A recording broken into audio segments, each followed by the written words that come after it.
So a little product review on the AKK, the 800 milliwatt one. Sucks. So something's wrong with my video. I just went flying and I was getting like a rolling image. And now I'm just checking to see what the hell's going on.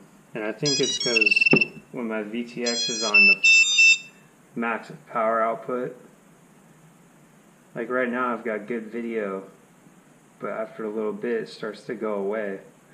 And I just changed cameras that I know are working, so.